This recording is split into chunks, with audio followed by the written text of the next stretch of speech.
So, good afternoon, friends. Today, it really gives me great pleasure to welcome you all to the Tata Knowledge Series, a one-of-a-kind event that takes an in-depth view of sectors as diverse as hospitality to automobiles to FMCG and many more. So, if you want to feel the business pulse of the nation like India, you don't need to study every Indian company. You need to approach one Indian conglomerate that has a representation in every sector. That Indian conglomerate, synonymous with nation building for over 150 years, is of course the Tata Group. We began this series, Tata Knowledge Series, with an online meeting with the chairman of Tata Sons, Mr. N. Chandrasekaran, on the 28th of January 2021. Our association with the Tatas began more than a decade ago when we met the legendary Ratan Tata. Since then, meeting the chairman at Bombay House has been an annual pilgrimage for us at Millennium MAMS. We attended the IHCL AGM, visited the iconic Tata Steel factory at Jamshedpur, the Titan factory in Hosur, and many more. These have been some of the memorable milestones for Millennium MAMS for the past decade and more. We have been touched and overwhelmed by the hospitality and encouragement of the Tata stalwarts like the brand custodian, Mr. Harish Bhatt, IHCL MD, Mr. Puneet Chatwal, and of course the chairperson, Mr. N. Chandrasekaran himself. We've had the privilege of meeting all of them in person and also acquiring first-hand knowledge from them.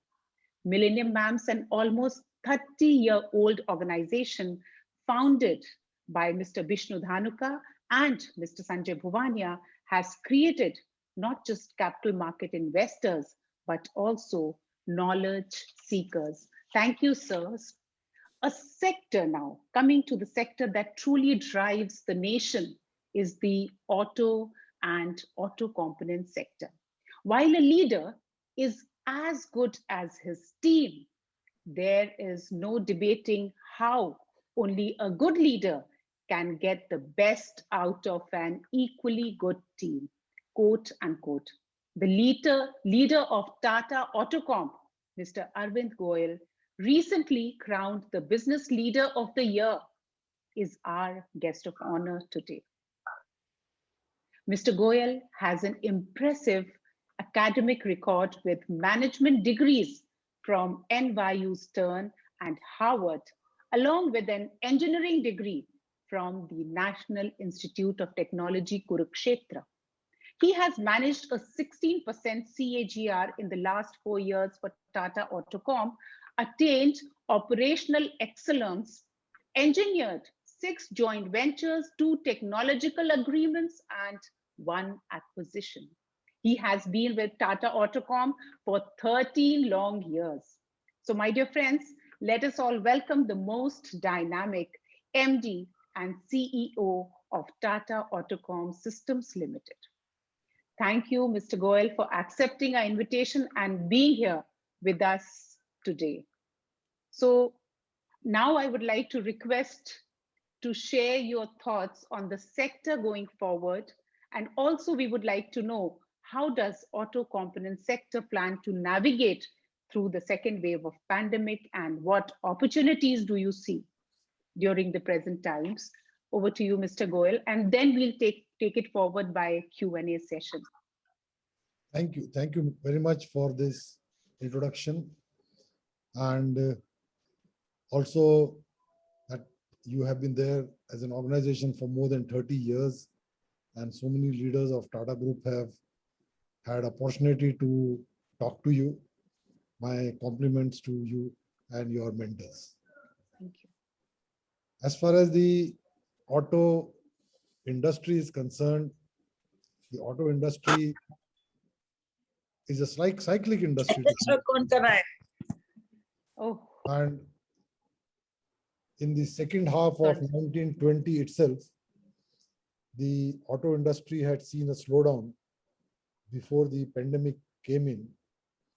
And then from March 20, when the pandemic was and the lockdown started, there was a huge setback on this industry. But this industry, based on the call from the Prime Minister and certainly in Tata Group, based on the call also from our group chairman, Mr. Chandra, all of us decided not to lay off any person, pay their full salaries, including for temporary contract, any sort of persons we engage with. And in addition to a huge philanthropic activity which was undertaken by the Tata Group and also by individual companies of Tata's. Anyway, the auto industry in the second half of the last financial year really came back with a huge growth, and some of the companies had unprecedented growth in the second half.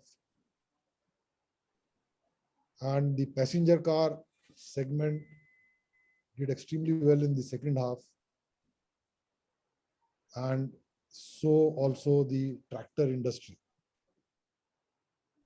The commercial vehicle industry still is far slow because it is linked to the GDP growth barometer. And as you see, the last year we had a negative 8% GDP growth. So certainly the commercial vehicle industry had a setback, and also two-wheeler industry and three-wheeler industry, there was a setback. But passenger car, because a lot of people wanted to suddenly buy cars because they didn't want to travel in public transport. And also many of them who were still getting their salaries or earnings were there, had not been spending money in the COVID time. And so car was a good way of spending their money. Even today, the car orders are high. There is hardly any inventory in the pipeline. The inventory between the company and the dealers is hardly 8 to 10 days, which normally it's about 38 days. So there is a huge back orders by the companies from the OEMs. Same way, the agriculture tractor also has back orders. Actually, agriculture tractor did even better as compared to the last financial year. Last to last financial year, they did better in the last year in spite of pandemic.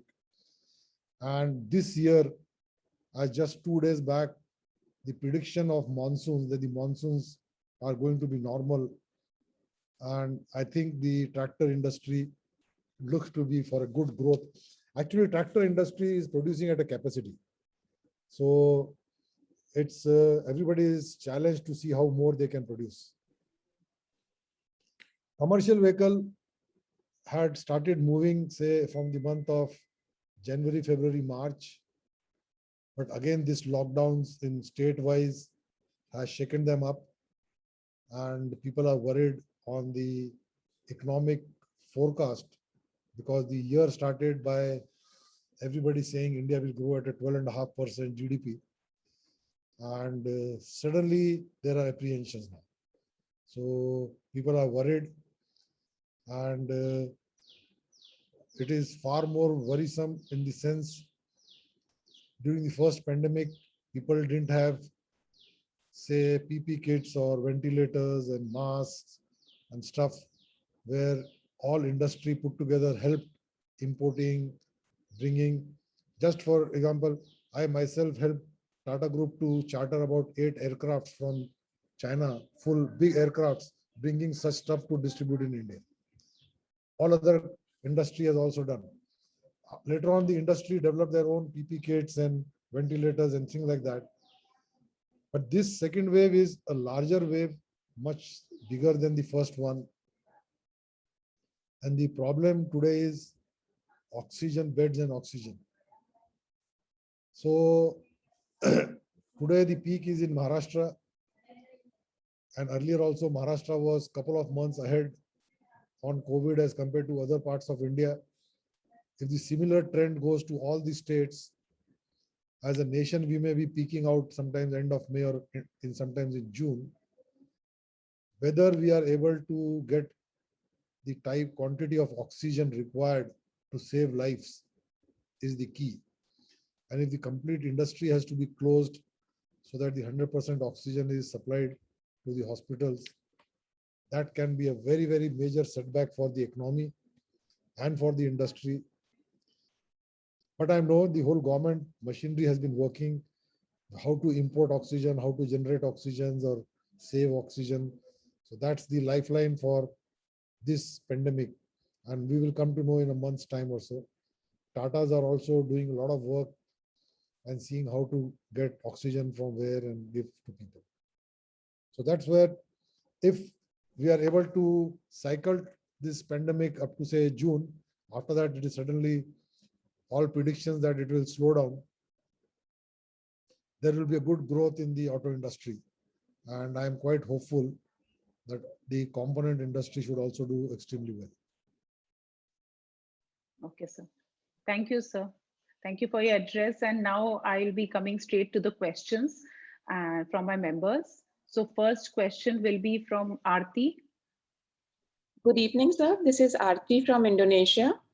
So I refer to your statement made at the Silver Jubilee celebrations of the company in October 20, that TACO would soon become a $3 billion company by 25. So what makes you think that there is such a big potential, and that too with a non-listed company? See, in an auto component industry, whatever orders you take today, you supply after 3 years, because the vehicle development time is 3 years. So it's a very long journey. And so we have enough orders to be in hand, and we are going to supply. Second thing is, not that we have all the orders. Many we have yet to win, which we plan to do this year. And also electric vehicle as a segment which is coming in, yes, which are high value items. If you supply a battery pack for a small vehicle like Nexon, which you have seen, the battery pack costs almost about 4 lakhs. So, you know, the drivetrain and battery pack. So that is what we supply. And so the value per vehicle for us goes up very high. And we have been bringing a lot of innovative technologies, and we think we should be able to win more business. And in addition to this, we have been concentrating also on exports and aftermarket. We were not doing much aftermarket business, but that takes care of some cyclic issues. So we are also concentrating there and getting new technologies for the companies, so that will make better value for us. Sir, can you elaborate a little bit more on innovative technologies, sir, you're coming up with, sir? See, there is people need, like human body, you know, you go to everybody, they say, you please reduce your weight. And they send you to gym or dietitian or something. Same way, in auto industry, you have to reduce weight. Okay. You have to reduce the weight of a car, you have to reduce the weight of a motorcycle. Other than tractor, everywhere you need to reduce weight. And you need to reduce safety. Like if you say health, you say reduce your weight, but that doesn't mean you become weak. By reducing weight, by doing other things, you need to increase your muscle so that you are more stronger and you improve your immunity. Same way on the vehicles, by doing lightweighting, you need to improve the strength of the vehicle. And by doing lightweighting, you have to improve the fuel efficiency of a vehicle and comfort of a passenger and various other norms. So we are doing a lot of innovation in that area, and safety becomes the most important. And there are regulations after regulations. And so we are bringing new technologies so that the vehicle becomes more safer. And that's what we're trying to do. Okay, sir. Thank you so much, sir. And the next question will be from Beena. Good evening, sir. I'm Beena from Bangalore. Sir, our sir, Mr. Dhanuka had predicted that by 2022, Tata AutoComp will be listed on the stock exchange. Please, could you share your thoughts on the same? See, as far as the company and the operating teams are concerned, they are not looking at listing, non-listing. It does not make difference to them, Yes, sir. because as long as the owners, our Tata Sons, have been supporting us always, and they said that they will also support us in future. Yes, sir. So the purpose of listing will be only purpose if the owners want to encash some of their investments. Okay. We are a 100% owned company by Tata Group. So nobody else has any investment in TACO other than the Tata companies. Yes, sir. And we are just $1 billion company. And if once let us become a $3 billion company and do extremely well, if all the financial ratios are good so that the valuation is good, Yes, sir. and if the owners want to list, it certainly depends upon Tata Sons. And one should also understand listing of a company is not as easy as listing if you are a standalone company. We are a Okay. part of a Tata Group. And if any company in Tata Group has to be listed, the amount of data to be given is humongous. Because if we are owned by Tata Sons and Tata Sons own so many companies, so all the companies' data has to be given, not only TACO. Okay, sir. And all the financial data of those companies, all the legal data of those companies, because the owners have a stake there. So the amount of data to be shared, and that data is not only from India, because Tata Sons owns companies all over the world. So amount of data required itself is so huge. And from their point of view, we are still a $3 billion, is still a small company. Okay.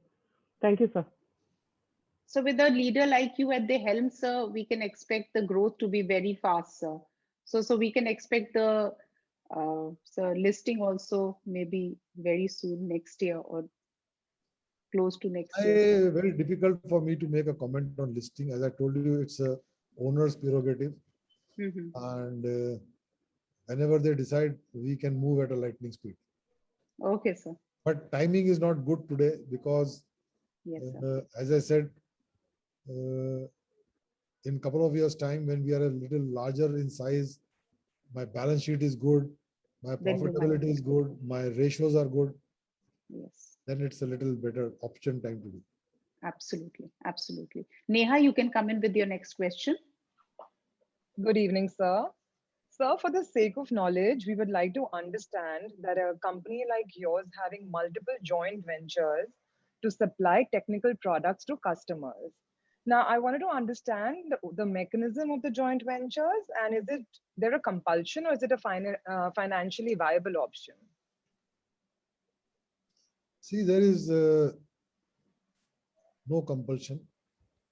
One has to look the speed at which you have to bring technology, and it has to be financially viable. Otherwise, in any case, it doesn't make sense.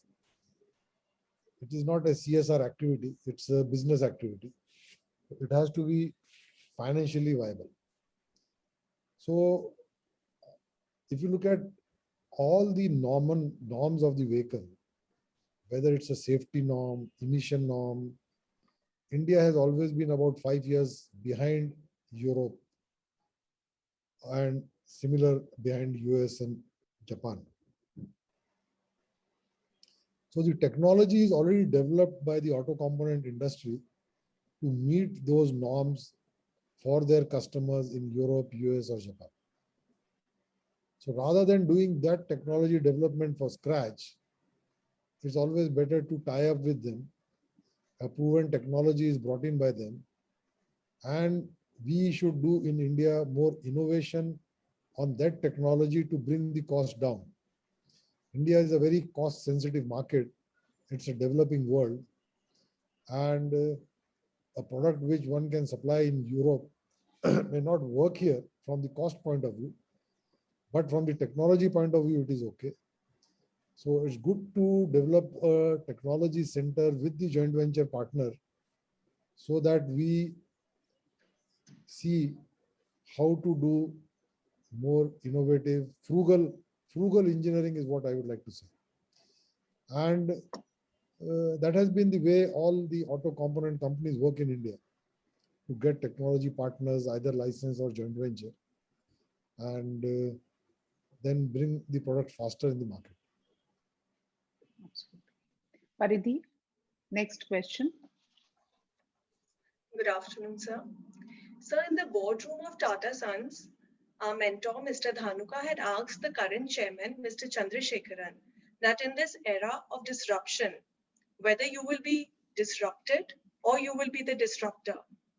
To this, he had replied that we will be disruptors in some and disrupted in some areas. So, sir, my question is that EV will be the biggest disruptor in the automobile segment, particularly in the auto component sector, and you are 100% into auto components. So, sir, what is your view on this? Certainly, EV will be a big thing for the auto industry, and it is, we call it ACE, which is automated cars, connected cars, then the electric vehicles. These will be all where the whole disruptive technologies will come in, and it can also be done by non-automotive players. See, the auto industry has grown over since the Second World War, and now it can be done by non-automotive players as well. If you look at Tesla, was not an automotive company. Google planning to bring car. Apple wants to bring cars. Samsung wants to bring car. LG wants to bring cars, because the value in the vehicle suddenly would shift from engine and transmission and axles. It will shift to battery and motor and software. That's right. And the existing automotive companies don't make batteries, they don't make motors, they don't make software, because that was not required. So all of them have been putting a lot of money to do that. So it is going to disrupt the whole game, and this will change in the technology will become very fast for next 8-10 years before the technologies really get stabilized. So it's a technology game, and needs far more future looking directions for the companies. And fortunately for Tata Autocom, virtually every of our product is required in electric vehicle as well, except for two products, which is our exhaust system and lead acid battery. Except for these two companies, all our other companies' products are required in electric vehicle. But these two companies, the products are also required in hybrid. It's not that they are not going to be required anywhere. And electric doesn't mean full electric vehicle. There will be hybrid vehicle, there will be hydrogen technologies which will come in, and a lot of there will be hybrids. So certainly, even for our existing products, technologies would change. With the more and more automation in the vehicles, not that everybody thinks automation, people think is driverless car. That is one level of automation. But there are many other things which the automation brings in on safety and hundreds of other things. So as soon as that starts moving up, people will need more comfort in the vehicle. The seats design would change. They will like to have more interior like they have in their drawing rooms, because the car would not be a style statement for many youngsters. It will be more for their own work, but they would like to work in the car from their laptops or iPhones or iPads, and that also technologies are going to change. So it will become more easier for them to do. So fortunately for us, we are there in the right segment today. So Tata AutoComp, I would say, sir, is all set to be the disruptor. We will be able to grow in this disruption, I would say. Thank you so much. Thank you, sir. Yeah. Next question, Srinidhi, I would like to invite you. Sir, as we understand, auto component manufacturers have multiple plants. And sir, we have read that Tata Autocomp has 39 manufacturing units in India. Sir, can you explain what is the reason behind this? So, is this really a business requirement or is this because of the customer compulsion? See, there are, it's both, to be honest. And depending upon the type of part, where it is put on a vehicle, etc. Like if you look at a dashboard of a car, it has air conditioning, it has so many other stuff. And then you have to assemble everything and supply to a OEM. You can't supply to an OEM from Pune to Bangalore.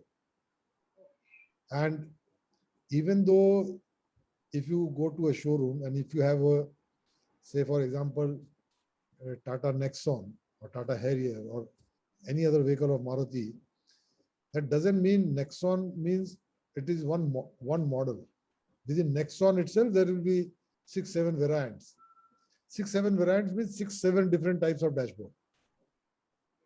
Their skin may be the same, but the ingredients are different.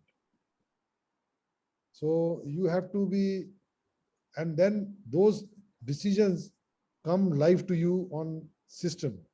And some of them come to you, say 48 hours before or 24 hours before they plan to drop their vehicle.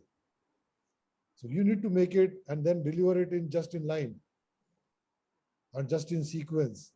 Like if you take for bumpers, for example, how many different colors are there in one particular model? It's like a sari shop, you know, they keep showing you different saris with different colors. Here also you go, they'll say, no, red. And then, somebody says, no, I like little creamish. Oh, say, yeah, we also like it. They'll show you a cream color. They'll show you silver. They'll show you. And so like this, the bumpers are to be matched with that vehicle with that color. So you have to just supply in sequence and the parts are very large. The transportation cost will be huge and the damages in transportation will be huge. It will not be a cost viable solution. You have to supply just it. Things which can go by transport long distance, in those places we don't have multiple plants. We do one plant. Thank you, sir. Lata, I would like to invite you with your question. Thank you. Good afternoon, sir. This is Lata from Dubai. Sir, you mentioned growing the aftermarket segment, but I'd also like to ask you how a company like TACO can de-risk itself from the cyclical nature of the auto industry. Yeah, you have answered yourself. That's how to go away from the cyclic nature is one is look at aftermarket. Right, sir. And there is a huge opportunity of aftermarket in India. You can also export internationally in aftermarket and also even export components to other companies. So that is one. And you can also look at non-auto industry.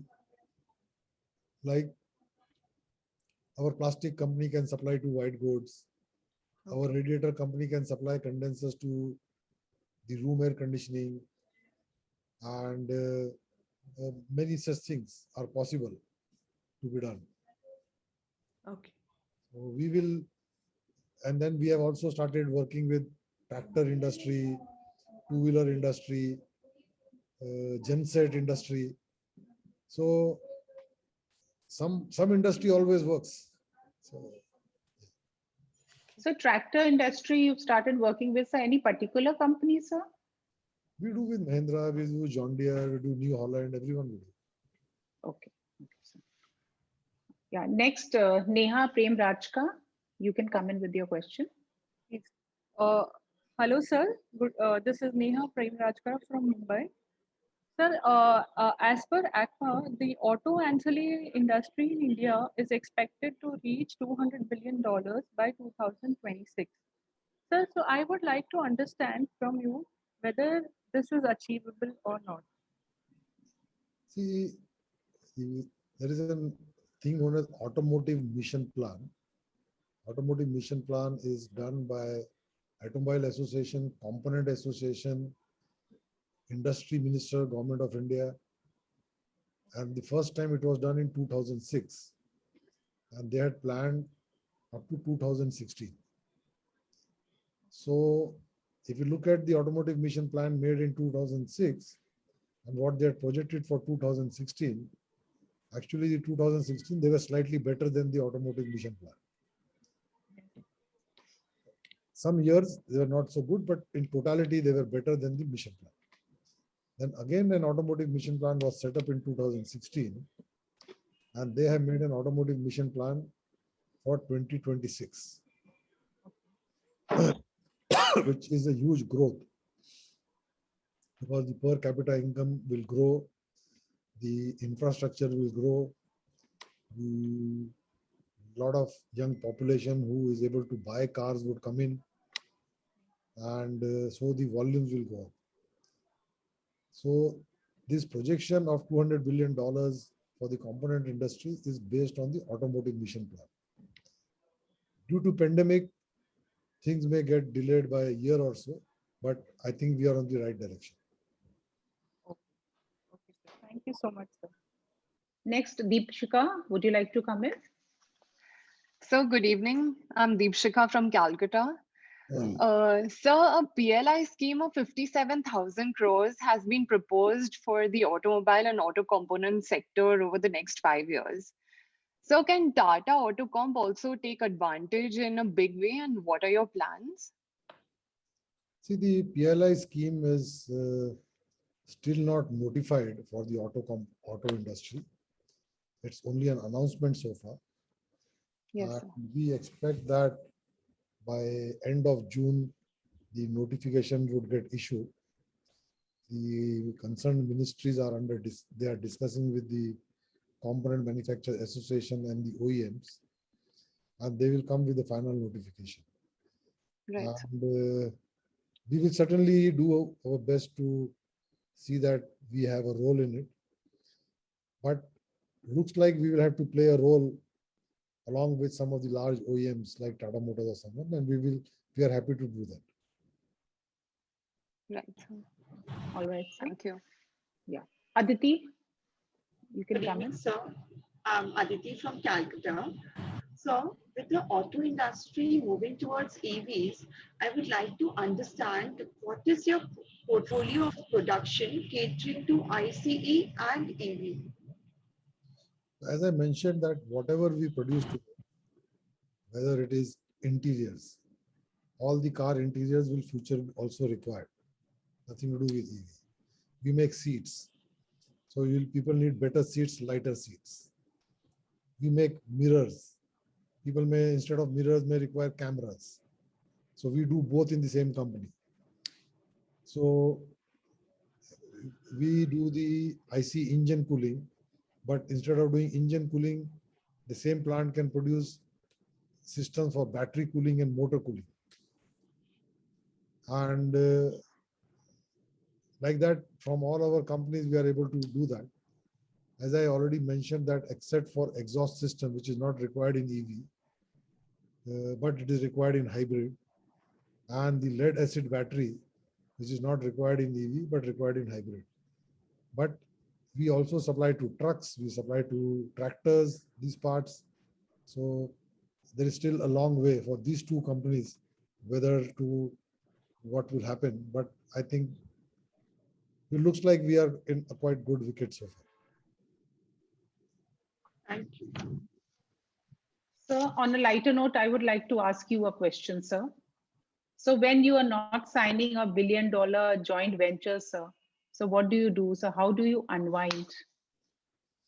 Oh, it's a very tough one. See, we have, fortunately in Tata Motors, yes, sir, A lot of CSR activities are there, Mhm. and it helps you to unwind. Wow. And we constantly keep doing it within Tata Autocom and the larger platform of Tata Group. Mhm. There are enough opportunities to do that. Yes, And absolutely. pandemic time, we have to do a lot of things virtually. But Absolutely. I would say the CSR, we took it to the heights in pandemic. I don't think Mhm. the group or otherwise has gone to such huge amount of activity on CSR Yes. as it has been done in last 1 year. But if it is not there, there are enough uh, outdoor sports, or you can watch cricket and you can watch soccer or something on the TV. So it was a blessing in disguise for Tata Group. So they went out of the way in philanthropy.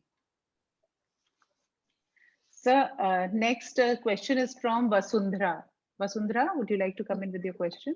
Yeah, thanks, Rachna. Good evening, sir. This is Vasundhara from Calcutta. Sir, all businesses are shifting from the unorganized to the organized sector. What do you think about the future of the auto component sector, which has such a huge chunk of unorganized players? No, see, they will get acquired or they will get merged. Ultimately, it's a matter of how the business is done. We need to have safety for the people. The unorganized if they are not, sectors are not producing as per the technical correctness, there are enough accidents in India. Just for the amount of people in India in pandemic, death is 1.7 lakhs. The amount of accidents during from 1st April till today is also 1.7 lakhs. The number of people die in accidents are huge, and therefore this parts have to meet the technical specification. Second thing, it also needs taxation system. They need to pay the taxes. It certainly impacts. It is like asking whether we should allow black money and white money. Ultimately, if everything is white, government gets better taxes, they are able to do better stuff. And if the unorganized sector try to organize themselves and play within the technical rules of the vehicle and pay their taxes, they themselves become organized sector. Thank you, sir. I think Meenu wants to ask a question. Meenu, you can come in with your question. Meenu, we can't hear you. We can't hear you. In the meantime, Sunita, you can come in with your question till the time Meenu is ready. Good afternoon, sir. I'm Sunita from Bangalore. Sir, the auto component industry is highly labor intensive and labor cost is low in India, because of which it enjoys a competitive advantage. What is stopping India to be an auto component hub? The labor cost in India is low, but Yes, the sir. productivity is far lower. So, no, I can tell you, I have plants in China. Yes, If sir. the part which I produce in India and the same part if I produce in China, I can tell you I'll produce 50% more parts with the same number of workers in China than in India. So their salaries are higher than India, but their productivity is better. They follow the rules like a discipline, like a soldier, and don't experiment unnecessarily. So the rejections are lower. Yes. Here, everybody thinks he is an Einstein and keeps changing the settings. And then you need more supervision in India, because you can't make every operation as a monkey proof. If something goes wrong there, the whole quality becomes bad. And there are enough issues. So it's a long, long way for India to go into large volume exports, unless the mindsets on the productivity, etc., changes. I would say some companies like Maruti's and all this world have been putting a lot of pressure on productivity, and things have been changing. And I hope, and I would say industry is finding it now difficult to compete in some sense. If you look at the plants in Vietnam, plants in Indonesia, plants in Thailand, their salaries are higher than India, but with the much better productivity than India, they are better off. The only advantage which India has over these countries is we have a large land and we have a lot of engineers and officers who are able to work. In some of the other countries like Vietnam and all, they have less engineering stuff and less land. And so that is where the whole gamut is, and the Make in India initiative of the government and virtually every state. I think once this is more, it is getting structured, all states are working on it. Even labor have been convinced by the ministers and the industry. Things are changing, and even the new labor laws are expected to come. But time is running out. We need to move much faster. Yes, sir. Thank you, sir. Yeah, Meenu, are you ready? Yes. Can I be heard? Yes, yes. Yes, sir. I wanted to ask, the infrastructure for related to EV poses a problem for everybody, but Tata is sailing through fine. So how is it? See, it's always a chicken and egg situation. The infrastructure will come in. See, government has put a lot of initiative. Private sector will put initiative. It's a matter of time. People are there to put infrastructure. I'll just tell you, you guys are all very young, so you may not even know. In just at the time of, after the Second World War, when the auto industry started, can you imagine where the petrol was sold in United States? It was sold at pharmaceutical shops. So people used to go with they used to sell a can, and the can was available only at pharmaceutical shops because the US thought they are much safer in handling things than anybody else. Then the petrol pump came in, and then people were at the petrol pump giving petrols. When the manpower issue came in United States, everybody fills their own petrol. They just have to pay by credit card. So things changed over a period of time. People put in infrastructure. And now with so much of knowledge on infrastructure, I think it will come, just a matter of time. But then Tata is still like going on with it. Yeah, see, we have Tata Power who is putting infrastructure. Okay. And it's not that they are putting only for Tatas. That infrastructure can be used by other OEMs also. Okay, sir. It will happen. Thank you. Yeah, Nilu. Nilu wanted to ask a question. Are you there?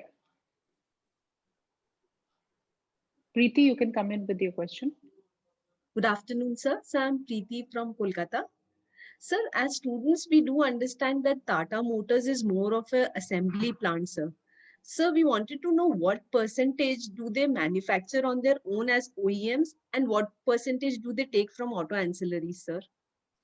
I think, I don't know the percentage, but they are the largest vertically integrated auto company in India, far more than all other competitor vehicles. They make their own engine, they make their own gearbox, they make their own axles, make their own body, and they do their own design. So I think they do a lot of work, and certainly a lot of engineering is done by suppliers as well. Thank you, sir. So would you like to talk a little bit about exports of Tata Autocoms? No, we are not much in exports. We have only about, say, 3% of our volume is exported out of India.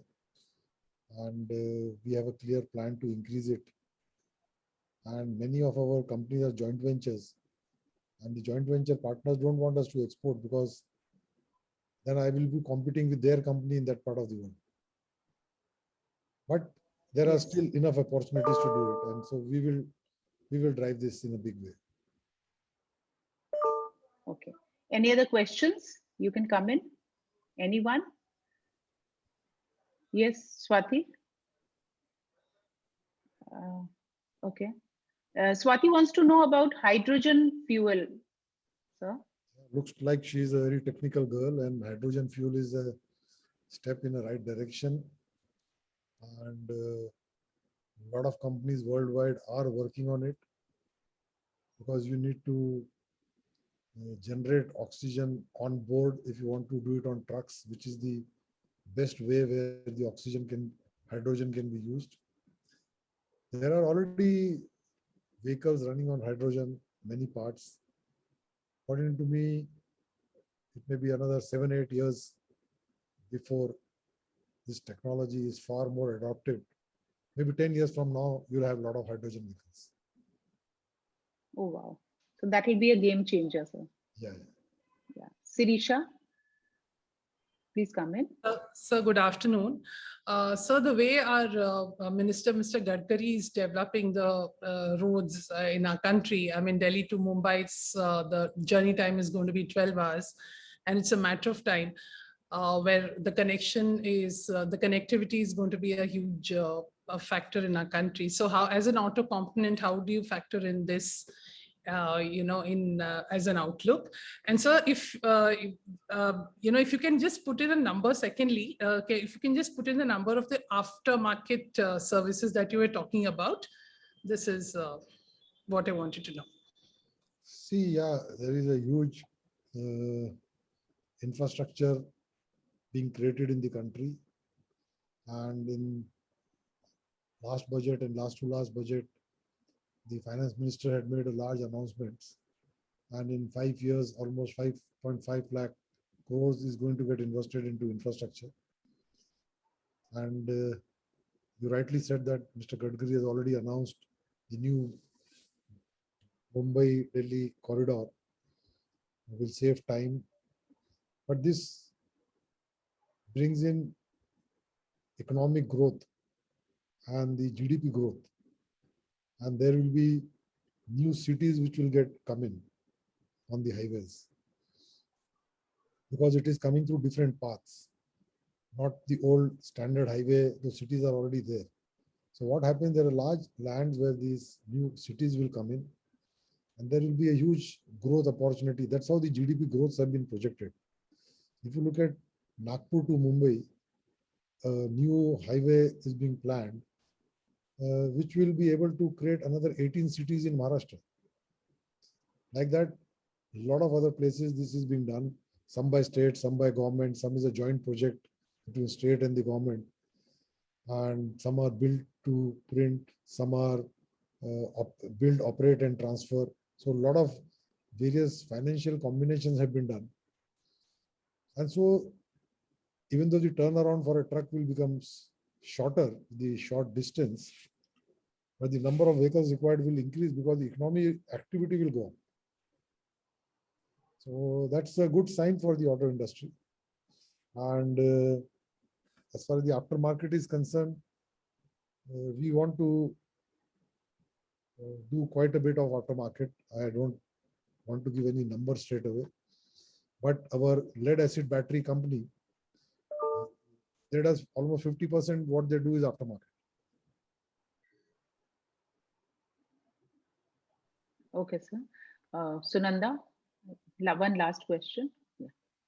Yeah, sir, there are actually two combined questions. One is the lockdown in Maharashtra, considering the auto industry contributes at 25% of, their manufacturing and everything comes from Maharashtra. So what will that impact be on the auto industry? And the chip shortage, so as far as, for fabrications and display scenes, how is the auto industry going to tackle that? No, the chip shortage is going to last at least for another year. Okay. And so people are dabbling how to handle it. And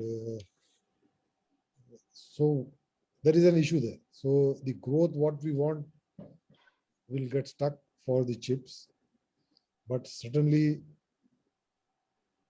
the industry will still grow, not to the level the industry wants to grow. That is one. as far as the Maharashtra lockdown is concerned, all these companies also have in Maharashtra a lot of export orders. You have Bajaj Auto virtually does more export than domestic. Volkswagen is doing exports. Tata Motors also have export. They're also making ambulances. They're making defense vehicles. Mahindra and Mahindra produces such large amount of tractors. John Deere in Maharashtra produces tractors, which are all part of essential service. So auto industry is running to an extent. And I think as long as the oxygen availability is there, I think the industry would run. The day we have too much crisis on oxygen, everything will come to standstill. Rachana? Yes, sir. Yes, sir. Mr. Goel, do you see a CAGR growth of 15% in auto component industry as I think advised by your association? I think so. I think it will be growing